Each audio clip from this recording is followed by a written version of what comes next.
Now, the pursuit of extending one's lifespan goes back, well, to the beginning. We've always been striving for how to extend our lives beyond what is expected. And there are some time-tested theories here. Eating well, very fundamental basic, exercising properly, and getting a good night's sleep. These are the basics, and they can add months, even possibly years, to someone's lifespan. However, what about decades? Adding decades to one's lifespan will require eating, exercising, and sleeping well, but it will require even more than those fundamentals. And that is the purpose of this video. How to extend your life towards 100 and beyond. Now, there are three imperatives that must be addressed if the goal is to add this much time to someone's life. The first is the death imperative, the second is the life imperative, and the third is the glory imperative. And I'll be describing individually how they work and then how they function together to bring about the result of an extended life that everyone desires. The first is the death imperative, and since it is the end, it's also where we must begin. Human beings have a tendency to die. It is quite consistent. Avoiding this fact does not work. Fixating on this fact doesn't work either. The point is to be aware of death, and most importantly, to know why. Why do human beings die? Because we all sense that it wasn't supposed to be this way. We weren't supposed to die. So we need to look at the human being and break it down into parts and see what the cause is. What is the cause of death? So within a human being, you have the soul, mind, heart, and body. The mind, heart, body are the material components, our humanity, and the soul is the spiritual being, the true you. The you that cannot be defined, that is beyond this world, that is more expansive. That's where the free will, the ambition, the drive to do something, to be something, is all rooted in the soul. And then the mind, heart, and body express that out. Now, the body is firmly rooted in the material world. It's stuck here, for better or for worse. Now, the soul is not stuck in the material world. The soul is stuck in the spiritual world. So you have a human being stuck in two worlds, and in reality, there's a third world, this inner world, where the soul lives in with the mind, heart, and body. So you get this trifecta of worlds that a human being is living within. And although this is very interesting, it still does not explain where death comes from. So let's look at what happens. Now, in the material world, events happen, and it looks like they kill people. Diseases, car accidents, unforeseen events. But these events aren't actually the cause. These are the final result, the final expression of death that's happening down the road. And this is what animals experience. Animals have events pressed upon them, and then they think, act, and feel accordingly. Human beings are different though. We bring something out of the soul, mentally, emotionally, and physically express it, and then we create events, and those events compound and build and become more expansive until they become truly wondrous. And sometimes that wonder is death. But that all comes from us, and it's a compounded effect coming out of the soul. We're thinking, we're feeling, we're acting, and then we manifest an event in the material world. And that is something animals cannot do. Only human beings can bring about an event from the spiritual world out into the material. So again, very interesting to see this, but still we have not explained where death comes from. So let's take a little look deeper. The source of life is God. And originally, God designed human beings to spiritually live with Him, and He isn't alive, He is life. He personifies all that life is. All that exists in this world, the trees, the plants, the animals, they all exist because they're an expression of the one who is life. Now, human beings, again, we're different because we could live with Him spiritually as a soul and receive His life into the soul and then express that mentally, emotionally, and physically in our own way and create exciting living events. That's a great system, is it not? Until, of course, we broke it in the fall. Once that union with God was gone, we're no longer alive. We no longer have the flow of life. So what happens? Well, the mind, heart, and body still keep doing what they've always been doing. They want to express the soul, which is now a lifeless soul. So the mind starts thinking about death. The heart starts feeling death. The body starts acting towards death. And over time, those events compound and compound and compound. And the ultimate expression is a physical display of a lifeless soul, which is a body which is dead. So the cause of death is the soul. Now, all the evidence, of course, points to the mind, heart, and body, or events in the world, but those things are all the ramifications of a lifeless soul. It's a proper expression. And of course, we don't like that expression. We don't like to see the evidence of our body on the ground, lifeless, and we could see that's you, that's me on the ground. We don't like that. But nonetheless, that's the job of creation, to mentally, emotionally, and physically express the spiritual soul within. So that's the death imperative. And every soul must have this conversation continually with the mind, heart, and body, because the mind, heart, and body are catching on. The soul's trying to pervade that I am great, I am good, I am the source of life, but they sense that something's off. And eventually they figure it out. And if the soul is not open and honest with them about the cause of death being the soul, they will get very upset and accelerate the death process accordingly. So it's important that every soul deal with the death imperative, have discussions with their mind, heart, and body, explain themselves as the cause, and acknowledge that death is going to happen, and there's nothing to be done about it. Fortunately, though, the death imperative is not the only imperative. There is also the life imperative. All of creation likes to live. It enjoys living. It cycles to live. The mind, heart, and body are the same way. They keep creating thoughts, emotions, and actions because they want to live. They want to express. They want to do something exciting. So if we take a look at a simple tree cycle, you have the seed, you have the sprout from the seed, then you have the sapling and the mature oak, which then produces a seed, and it's a cycle. It just never ends. Now the interesting thing here is, where's the death in this cycle? And of course it doesn't exist. Now we can see the tree will fall over at some point and it'll go back in the ground, but yet another tree comes up. There's no loss there. In nature, there is no death. The only beings that are even aware of the concept of death are human beings, because we don't experience life as a cycle. All of creation does, but we don't. We experience it linear, from the spiritual world, which is inside the soul, and then out into the material. We see that straight line. We don't cycle as a spiritual being. So the death concept is only real to us. The rest of creation isn't overly upset when a tree falls over. It knows another tree will come, and maybe some flowers this time. That's very exciting, right? Maybe some flowers. That'll be cool. Have a little spot with flowers. It's not overly concerned that the tree fell over. It doesn't see like, oh no, the tree died. We say the tree died because we're seeing what's going to happen to us, and we don't like that. We don't like seeing that we are lifeless.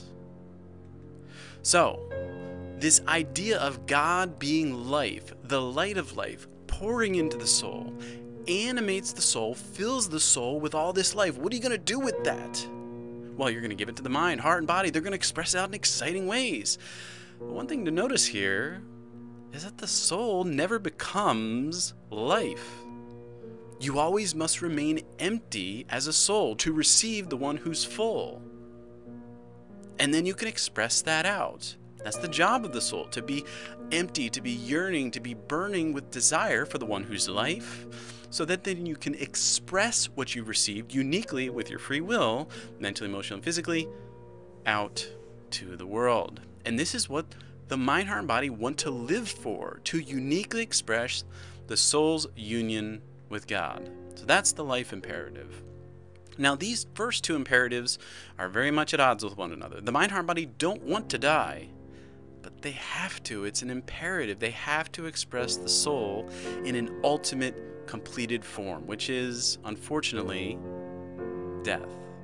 But yet they want to live, so while they're breathing and functioning and moving, they're going to express to the fullest of their ability while still knowing that death is coming.